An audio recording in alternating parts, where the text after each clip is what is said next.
Guys, nakarating na nga kami dito sa terminal ng van, ano. Meron pala dito sa may gilid pa uwi na siya papuntang Katiklan, no. Kaya naman sumakay na kami dito sa van. So, ngayon tinanong namin kung magkano ang pamasahe. 150 pesos lang, guys. Napakamura pala, no. So, ano pang ginagawa ninyo, guys? Mura lang pala, mag-DIY na kayo. Kaya ito na, nakasakay na kami sa van. So, kunting tiis na lang, paalis na kami. Kaya naman, ito na, on the way na kami. Kalibo to Katiklan. So, kaya naman, road na. So, kailangan natin, chill lang muna kasi, siyempre, kailangan natin i-relax. Kaya, ito na guys, napakaganda ng tanawin nila, oh. Ang ganda ng dagat. So, may dagat rin naman sa atin, pero parang ma-miss ka lang talaga, no guys. Miss ka lang talaga, no? Kaya naman, eto na, dito na kami ngayon sa Katiklan Port. Yan, malapit na. Papasok na kami, guys.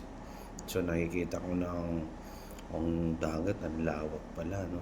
So, lumalawak naman talaga ang dagat, no? So, andito pa yung mga terminal ng van. Ayan, dito pala sila.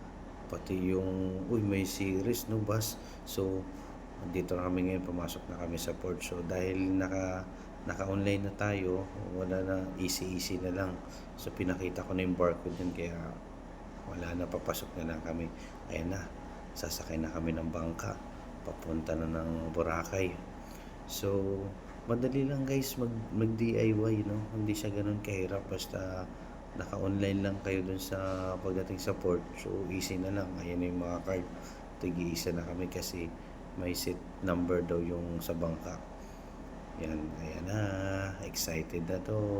Welcome to Boracay. First time ko nga pala dito sa Boracay. Kaya naman, na-miss ako dun sa tubig nila. Napakaganda. Iba ang kulay. Parang na blue. Blue nga pala siya. Joke lang. Siyempre, tingnan natin kung anong pagkakaiba, pero mapapansin mo talaga napakalinaw ng nila, dagat, no? Malinis. So, ano pa kaya sa Boracay? Sikat na sikat. Kaya naman, ito na, nakaupo na kami. Yan, di ba? Bedyo lang, yan, di ba, magkakasama kami. Sabi niya, mas madali pala. Mabuti sa kanya, mura lang, no? Yan naman, kaya ito na. Grabe, ito pala yung Roro to go. Yan.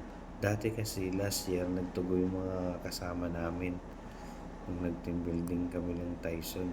Yan. So, itong pala activity namin guys na pupunta. Ito pala yung team building namin sa company. Kaya naman sulitin na natin habang libre pa. Kaya naman ayan, napakaganda ng dagat. Ayan na, Pagmasdan, mga galing sa Katiklan Port to Boracay, mga 15 to 20 minutes lang. Makakarating ka na sa Boracay, napakalapit lang pala guys.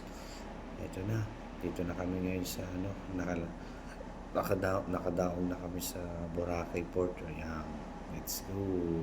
Kaya naman, abang-abang na lang, mamaya hanapin pa namin yung aming hotel kasi hindi pa namin alam kung saan. Tatawag na lang kami sa kasama namin pagdating dun sa Station 3.